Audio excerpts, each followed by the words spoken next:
তার পাখি উড়ে, কোনো পাখির দাম নাই। মালিকের খাঁচায় যে পাখিটা আটকানো, ওই পাখির কি দাম? জমিনে বান্দার অভাব নাই, ওই বান্দাগুলোর কোনো দাম নাই। যেই বান্দা কালেমার রশি গলায় লাগাইয়া বলে আমার আল্লাহ ছাড়া কেউ নাই, এই বান্দার মূল্য এত বেশি, এত বেশি, ফেরেশতাদের থেকেও আল্লাহর কাছে মূল্য বেশি। এজন্য আমি মুরব্বি কি দরকার, আল্লাহ নিজে বলেছেন, আমি আয়াত পড়েছিলাম, ইয়া আইয়ুহাল্লাযীনা আমানুত্তাকুল্লাহ, ও মুমিনেরা আল্লাহকে ভয় করো, ওয়া কুনু মা'আস সাদিকিন, এই জমিনের মধ্যে যারা সত্যবাদী তাদের বন্ধু হইয়া থাকো। হাদিস পড়েছিলাম সংক্ষেপ, নবী বলেন মান তাওয়াযা লিল্লাহ রাফাআহুল্লাহ, আল্লাহ নবী বলেন যে নিজেকে ছোট মনে করে চলবে আল্লাহর জন্য, আল্লাহ তার মর্যাদা বাড়ায় দিবে। নিজেরে বিনয়ী মনে করা, নিজেরে ছোট মনে করা, আর বড় মনে করার কি আছে? আমার কণ্ঠ, আমি বড়, আমার কণ্ঠের মতো কারো কণ্ঠ নাই, আমার এলেমের মতো আর এলেম নাই। বলে তোমার এলেম কত? মাপ দিছুনি, মাপ দিয়া দেখো কয় কেজি হবে। যত এলেমের বাহাদুরি করো না কেন, আমার মতো বক্তা কেউ নাই, আমার মতো খতিব কেউ নাই, আমার মতো মুফতি কেউ নাই, আমার মতো মুহাদ্দিস কেউ নাই, নাই নাই নাই নাই। আনা খায়রুম মিনহু, আমি তার চেয়ে ভালো, আমি তার চেয়ে ভালো, আমি তার চেয়ে ভালো। এ শয়তানের স্লোগান, এটা মুমিনের স্লোগান হতে পারে না। তুমি কত ভালো, কত বড়, কয় বড় বড় যতই বলি, আমি আল্লাহর কসম খেয়ে বলি, যত বড় মুহাদ্দিস দাবি করি না কেন, শাহ ওলিউল্লাহ মুহাদ্দিসের সমতুল্য হতে পারবে না। যত বড় খতিব দাবি করি না কেন, খতিবে আজম সিদ্দিক আহমদ রাহমাতুল্লাহ আলাইহি 1000 ভাগের 1 ভাগ খাওয়া যাবে না। এরে আল্লাহর গোলাম, সব উলামায়ে কেরামের ইলম যদি এক জায়গায় ওজন দেওয়া হয়, সাহাবায়ে কেরামের সমান হবে নি? হবে? আসহাবী কান নুজুম, রহমতের নবী বলেন আমার এক একটা সাহাবীর দাম কত জানো? আকাশের নক্ষত্রের সমতুল্য। আমি মুহাম্মাদের আদর্শটাও যেমন সুন্নাত, আমার সাহাবাদের আদর্শটাও তেমন সুন্নাত। ও দুনিয়ার উম্মতেরা, আমার সাহাবাদের এত দাম, আল্লাহ নিজে খুশি হইয়া বলেন রাদিয়াল্লাহু আনহুম ওয়া রাদু আন, আমিও তাদের উপরে রাজি, তারাও আমি আল্লাহর উপরে রাজি। সাহাবায়ে কেরামের ইলমের সমান হবে না। সমস্ত সাহাবাদের ইলম যদি এক জায়গায় করা হয়, রহমতের নবীর সাথে কোনো তুলনা। এবার রহমতের নবীর ইলম কত? নবী খুশি হইয়া বলেন উতিতু ইলমাল আউয়ালিনা ওয়াল আখিরিন, আল্লাহ আমাকে আউয়াল আখিরের ইলম দান করেছেন। আদম নবীরে যা দিবেন আল্লাহ সেটাও আমারে দিবেন, মুসা নবীরে যা দিবেন আল্লাহ সেটা আমাকেও দিয়েছেন, ঈসা নবীকে যা দিবেন আমাকেও সেটা দিয়েছেন। এক কথায় সব ইলমের মজমুআ, সব ইলমের সমষ্টি আল্লাহ আমি একা মুহাম্মদের দিয়েছি। সুবহানাল্লাহ। না আসবে কেমনে? ফজর পড়েন নাই, জোহর পড়েন নাই, আসর পড়েন নাই, মাগরিব পড়েন নাই, এশা পড়েন নাই, বিড়ি টেনে ঢুকছেন, সুবহানাল্লাহ আইব কেমনে? আহা, এর যুবক কপাল ভালো কিন্তু পুরিয়া ফেলাইলি নিজ হাতে। ওই আবু জাহাল 13 বছর আমার নবীকে দেখলো, বয়ান শুনলো, কপাল খারাপ, কালেমা পড়লো না। কে? যেই নবীর একবার দেখলে পেটের ক্ষুধা নিবারণ হয়ে যায়। কেমন মায়ার নবী আমার, যেই নবীর ঘাম থেকে মেশকের ঘেরান পাওয়া যায়। ও গো নবীর উম্মতেরা,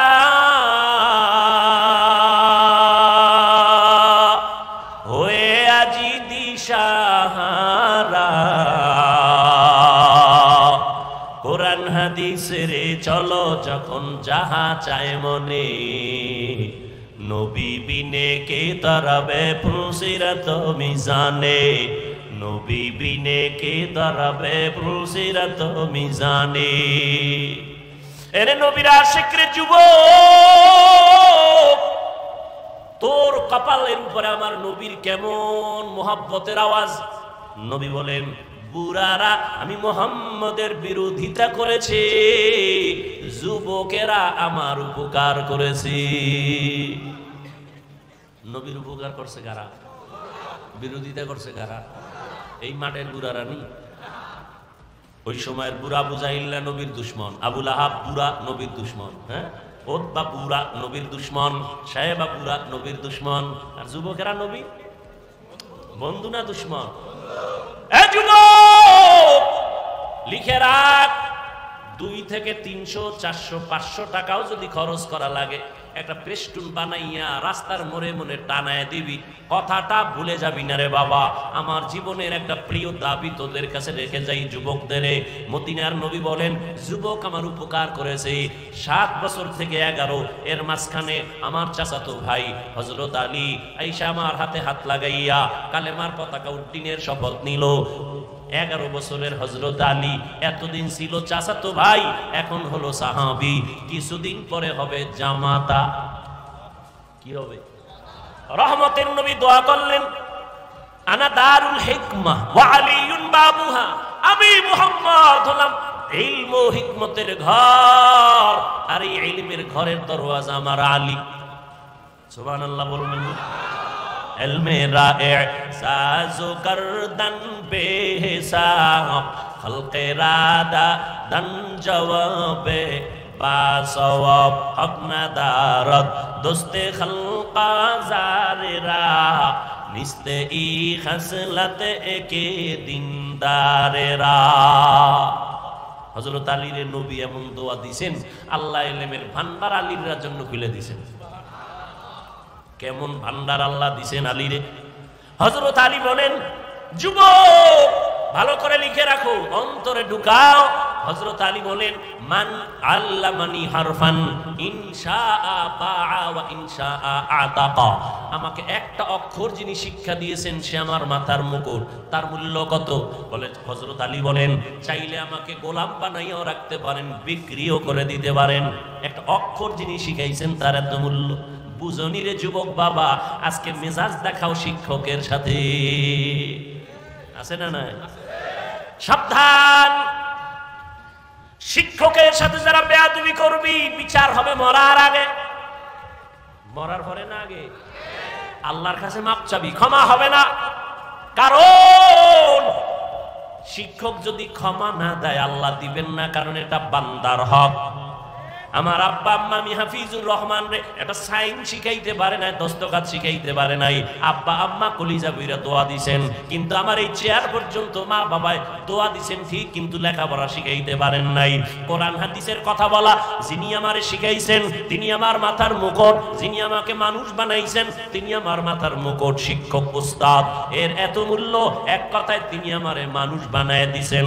ওই শিক্ষকের সাথে যারা বেয়াদবি করবা, কারণে অকারণে আল্লাহর কসম, আল্লাহর কসম, আল্লাহর কসম, বিচারটা মরার আগেই হবে, মরার পরে না আগে। মেজাজ দেখানোর জায়গা পাও না, মা বাবার সাথে মেজাজ, শিক্ষকের সাথে মেজাজ। আল্লাহ হেদায়েত দান করুন। আর জোরে বলেন, লিকুল্লি শাইইন জিনাতুন ফিল ওয়ারা ওয়া জিনাতুল মারই তামামিল আদাবি। একজন আল্লাহর ওলি বলেন, প্রত্যেকটা ভালো জিনিসের সৌন্দর্য আছে। মানুষের সৌন্দর্যের নাম হলো আদব। মানুষের সৌন্দর্যের নাম কি? এই জন্য নবীর হাদিস পড়ছি, যে ব্যক্তি নিজেরে ছোট বানায় রাখে আল্লাহ তার মর্যাদা বাড়ায় দেয়, নাকি? তাহলে নবীজির ইলম কত মনে আসেনি? আর আমি কথা বলেন না কেন? নবী বলেন, আমাকে আউয়াল আখিরের ইলম দান করেছেন। আল্লাহ কয়, ও নবী আপনি এত খুশি, অনেক পেয়ে গেছেন। হ্যাঁ, অনেক পেয়ে গেছেন। আউয়ালেরটাও পাইছি, আখিরেরটাও পাইছি, মাঝখানেরটা পাই নাই, পাইছি, সব পেয়ে গেছেন। নবী খুশি না বেজার? আল্লাহ কি কয় জানেননি? ও নবী আপনি তো মনে করেন অনেক পেয়েছেন, আপনি জানেননি আমি কি পরিমাণ দিছি? মা উতিতুম মিনাল ইলমি ইল্লা কালিলা, আমি ইলমের সাগর থেকে সামান্য একটু ইলম আপনাকে দিয়েছি। নবী কয় সব পাইছি। আল্লাহ কি কয়? আল্লাহ জবাব দেন, মোনাজাত দিয়ে দিই। বুঝেন এই কথাগুলো দরকার আছে না নাই? খুব বুঝেন ভালো করে, খালি আমি ভাব, এই ভাব কমান। নবী কয় সব পাইছি, আল্লাহ কি কয়? সামান্য। আমি উদাহরণ এভাবে দিই, আমার পকেটের ভিতরে 1 লক্ষ টাকার একটা বান্ডিল আছে। কত? এটা আমি জানি, আর কেউ? আমাকে একজন এসে বলে হুজুর আমারে 1000 টাকা দেন, আমি খুব অসহায়, আমি তারে 5000 দিছি, খুশি না বেজার? চাইছে কত? পাইছে কত? খুশির ঠেলায় লাভ দিয়া লঙ্গি চিরালাইছে, খুশি। এত লাফাও কেন? অনেক পেয়েছে। চাইছো কত? 1। পাইছো কত? 5। তো অনেক পেয়েছে। আমি কই আমার কাছে যা আছে তুমি পেয়েছো অনেক, না আমার পকেটে যেই পরিমাণ টাকা আছে সেই হিসেবে তোমাকে আমি সামান্য দিয়েছি। এলমেরা এজাজু করদন বেহিসাব খলকেরা দান জওয়াবে বাসওয়াব। সেই নবীর কোনো তুলনা নাই, জ্ঞানের কোনো তুলনা নাই, ইলমের কোনো তুলনা নাই, তাকওয়ার কোনো তুলনা নাই, ইখলাসের কোনো তুলনা নাই, আমলের কোনো তুলনা নাই, ইহসানের কোনো তুলনা নাই। রহমতের নবী, এতটা আল্লাহ তাকে সম্মান দিলেন, এতটা মর্যাদা দিলেন, সেই নবীও বারবার বারবার মুনাজাত করে দোয়া করে, আল্লাহুম্মা জাআলনি ফি আইনি সাগীরা ওয়া ফি আইয়ুনিন নাসি কাবীরা। ও দয়ার মালিক, আমাকে তুমি ছোট বানায় রাখো, আমার নজরে ছোট বানায় দাও, উম্মতের নজরে মর্যাদা বাড়ায় দাও। আমি যেন কখনো অহংকার বশত হইয়া বলি না আমি বড়, আমার মতো ইলমওয়ালা কেউ নাই, আমার মতো আমলওয়ালা কেউ নাই, আমার মতো তাকওয়াওয়ালা কেউ নাই, আমার মতো বড় ডিগ্রিধারী কেউ নাই। বলে তুমি যত বাহাদুরি করো না কেন, সাহাবাদের সমান হতে পারবা না, মুজাদ্দিদ আল-ফিসানির সমান হতে পারবা না। যত বড় তুমি দাবি করো না কেন, ও আল্লাহর বান্দা খাজা মুঈনুদ্দিন চিশতি আজমিরির মতো হতে পারবা না, ও আল্লাহর বান্দা কাসেম নানতবীর মতো হতে পারবা না, রশিদ আহমদ গাঙ্গুহির মতো হতে পারবা না। সব একদিকে ফালাও, শাহ ওলিউল্লাহ মুহাদ্দিসের মতো হওয়া যাবে না। এইভাবে যাইতে যাইতে সাহাবাদের তুলনা হবে না, সাহাবাদের তুলনা নবীর সাথে হবে না। নবী যা পাইছেন আমার আল্লাহ বলেন সামান্য দিলাম। অতএব নিজেকে বড় মনে করা বন্ধ করে দাও, বলো আমি যা জানি কিছুই না, অজানা অনেক কিছু বাকি। নিজেকে যদি বড় বানাতে চাও হে মুমিন, বড়দের কদমে নিজেকে করে দাও বিলীন। मिटा दो अपना हस्ती को अगर कुछ मर्तबा चाहो, के दाना खाक में मिलकर गोले गुलजार होता है। এরে আল্লাহর বান্দারা, ফেরাউন মনে করেছিল আনা রব্বুকুমুল আলা, আমি শুধু খোদা না বড় খোদা। পানির মধ্যে যখন সুবানি খাইছে তখন কয় আমি আসলেই হুদা। কি এর খোদা? নমরুদ মনে করেছিল আমি সব থেকে বড়। মশা যখন ঢুকছে পায়ের জুতা সান কপালে লেগে গেছে। ঠিক নেই? আহা, ঘটনা কখন শোনাবো, শুনাইই ফেলে। ওমরে ফারুক রাদিয়াল্লাহু তাআলা আনহু, খেলাফত চলতেছে ওমরে। অর্থ মন্ত্রণালয়ের দায়িত্ব, বাইতুল মালের জিম্মাদার তখন বানায় দিলেন আবু উবাইদা ইবনুল জাররাহ রাদিয়াল্লাহু তাআলা আনহুকে। তিনি বাইতুল মালের জিম্মাদার। ওমরের খেলাফত চলতেছে। একদিন ঈদ আসছে, ঈদের আগের দিন বিবি সাহেবা বললেন, ও খলিফাতুল মুসলিমিন, বাইতুল মাল থেকে অগ্রিম বেতন নিয়ে আসেন, কেনাকাটা লাগবে। যদি আপনার আমার লাগবে না, সন্তানের লাগবে, টাকা দরকার। ওমর চিঠি লিখলেন আবু উবাইদা ইবনুল জাররাহ রাদিয়াল্লাহু আনহুর কাছে চিঠি লিখলেন, আমার অগ্রিম বেতন 1 মাসের দিয়ে দাও। আবু উবাইদা ইবনুল জাররাহ চিঠি পাইয়া কান্না শুরু করলেন। তিনি আবার পাল্টা চিঠি লিখলেন ওমরে ফারুক খলিফাতুল মুসলিমিনের কাছে, খলিফাতুল মুসলিমিন, আপনার বেতনটা আমি অগ্রিম দিব, আমার 2টা প্রশ্নের জবাব আগে দিতে হবে। 1 নাম্বার প্রশ্ন, চিঠি লিখছেন, 1 নাম্বার প্রশ্ন, আগামী মাস আপনি বাঁচবেন কিনা গ্যারান্টি? हर के दारत खौफे हक दर दिल मदाम जन्नतुल मअवा देहत उरा मकाम। আল্লাহর ভয় তাকওয়া, আল্লাহর ভয় তাকওয়া। আবু উবাইদা ইবনুল জাররাহ লিখলেন, অগ্রিম 1 মাসের বেতন যে চাইলেন আমাকে জবাব দেন, আগামী 1 মাস আপনি বাঁচবেন তার গ্যারান্টি আসেনি? কথা বলেন না কেন? বুঝেন আমার কথা, বুঝেন? কয় প্রশ্ন? কয়টা করছে? দ্বিতীয় প্রশ্ন, আপনি খেলাফতে আজকে আছেন, রাষ্ট্র পরিচালনার দায়িত্বে আপনি যে আজকে আছেন, আগামী মাসে জনগণ আপনাকে রাখবেনি। কথা বুঝেন? আপনি যখন ক্ষমতায় বসে আছেন, আগামী মাস পর্যন্ত ক্ষমতায় পাবলিক আপনারে রাখবেনি না হেলিকপ্টারে ভাড়ায় দিবে? কি হায় হায় হায়, বড় কঠিন। দুই প্রশ্নের জবাব আপনি দিবেন। ওমর চিঠি পাইয়া হাউমাউ করে কান্না শুরু করলেন আর দোয়া করলেন, হে মালিক, আবু ওবায়দা ইবনুল জাররার মাকাম বাড়ায় দাও। এর নাম কি? তাকওয়া। এত বয়ান, এত বয়ান, এত বয়ান, এত বয়ান, তাবলীগওয়ালাদের বয়ান, পীর সাহেবদের বয়ান। ও যুবক, ভালো করে মনে রাখি, ওরে যুবক, লাইনে বেলাইনে তো কম দৌড়াইলি না রে বাবা, রং বেরঙের ঘোড়া দৌড়াইলি জীবনে। যত বন্ধু বান্ধব পাইছো শুনে লাও, ওই কথা যেটা লেখতে কইছি মনে আসেনি? রাস্তার মোড়ে মোড়ে টানাবি। একটা যুবক যদি টানাইতে পারো, সেজদায় যাইয়া তোর জন্য কলিজা বইরা ভোর রাত্রে দোয়া করুন। আর কথাটা আমি কসম খাইয়া বলবো যে এত গ্যারান্টি কথা, 3 বার কসম খাবো, ওয়াল্লাহি বিল্লাহি তাল্লাহি, আল্লাহর কসম একবার, আল্লাহর কসম 2 বার, আল্লাহর কসম 3 বার। এবার কথাটা বলতেছি, জীবনে বহু বন্ধু পাইছো, বান্ধবী পাইছো, 3 বার কসম খেয়ে বললাম, এই সব বন্ধু বান্ধবী, নেতা নেত্রী সব হলো ধান্দাবাজ, সব হলো স্বার্থপর। আল্লাহর কসম, তোর মৃত্যু পর্যন্ত একমাত্র, শুধুমাত্র, কেবলমাত্র ভেজাল মুক্ত, নিঃস্বার্থ তোর কলিজার আপন বন্ধু হলো উলামায়ে আহলে হক। এটা লিখে টানায় দিবি। দুনিয়ার সব বন্ধু ধান্দাবাজ, স্বার্থপর, একুরেট পিওর বন্ধু নিঃস্বার্থ উলামায়ে কেরাম, লিখে টানায় দিবি। এবার তুই বুঝতে হইব যে আসলে এটা কেমনে। এবার বুঝ, বুঝেরই অভাব। কিসের অভাব? আমি বুঝছি টুপির মধ্যে বরকত, জীবন যাবে টুপি ফালাবো না।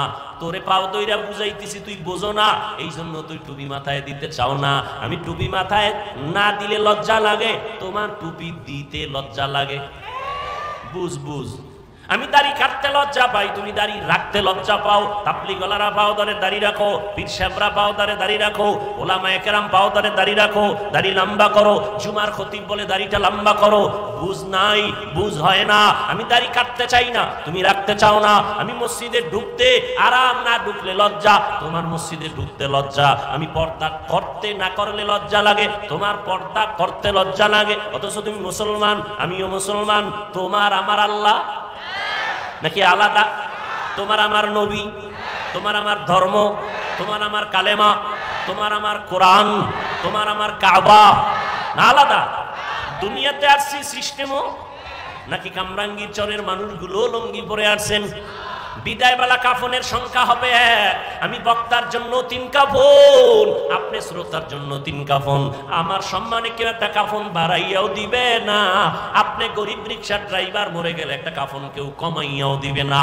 আমারও 3 কাফন, আপনারও 3 কাফন। মহিলাদের হবে 5 কাফন, কালার হবে আলাদা। হুজুরদের কাফনের কালার একরকম, আপনাদের কাফনের কালার আর এক রকম। হ্যাঁ, তাহলে কাফন হবে সব এক, কিন্তু উপরে লেখা থাকবে বড় হুজুরের লাশ। হ্যাঁ, তাহলে আজকে আমি বড় হুজুর, আমি বক্তা, আপনি শ্রোতা, কত ভাব। আপনি ডাক্তার, আমি রোগী, কত ভাব। যত ভাব দেখাও রে মুমিন, সাদা কাফনে যেদিন প্যাকেট হবি সব ভাব বন্ধ হয়ে যাবে। এরে নবীর আশিক, কি সমস্যা? এই বৃষ্টিতে এই অবস্থা, তা তো কুমিল্লা, ফেনী, নোয়াখালীর তুফান হওয়া দরকার। দেখছেন, এই হলো ইমানের হালাত। এখন যদি হাতটা উঠাইয়েই ফালাই তো সব শেষ। লা ইলাহা ইল্লাল্লাহ, লা ইলাহা ইল্লাল্লাহ, লা ইলাহা ইল্লাল্লাহ, লা ইলাহা ইল্লাল্লাহ, লা ইলাহা ইল্লাল্লাহ। ইল্লাল্লাহ লা ইলাহা ইল্লাল্লাহ লা ইলাহা ইল্লাল্লাহ লা ইলাহা ইল্লাল্লাহ লা ইলাহা ইল্লাল্লাহ লা ইলাহা ইল্লাল্লাহ লা ইলাহা ইল্লাল্লাহ লা ইলাহা ইল্লাল্লাহ লা ইলাহা ইল্লাল্লাহ মুহাম্মাদুর রাসূলুল্লাহ। আমার বয়ানের মূল কথা হলো মুরব্বি লাগবে নি। দ্বিতীয় কথা, ও যুবক, এই জমিনে ওলামায়ে কেরামদের মতো আপন জমিনে আর কোনো বন্ধু নাই। ওই ওলামায়ে কেরামের পরামর্শ নিয়া নিজের ঈমান, নিজের আমল পরিশুদ্ধ করে চলবো। আল্লাহ পাক আমাদের সবাইকে ওলামায়ে কেরামের পরামর্শ নিয়া নবীর তরিকা মেনে মা বাবার দোয়া নিয়া চলার মতো তৌফিক দান করেন, আমিন। আলহামদুলিল্লাহি রাব্বিল আলামিন ওয়াস সালাতু ওয়াস সালামু আলা সাইয়্যিদিল আমবিয়া ওয়াল মুরসালিন।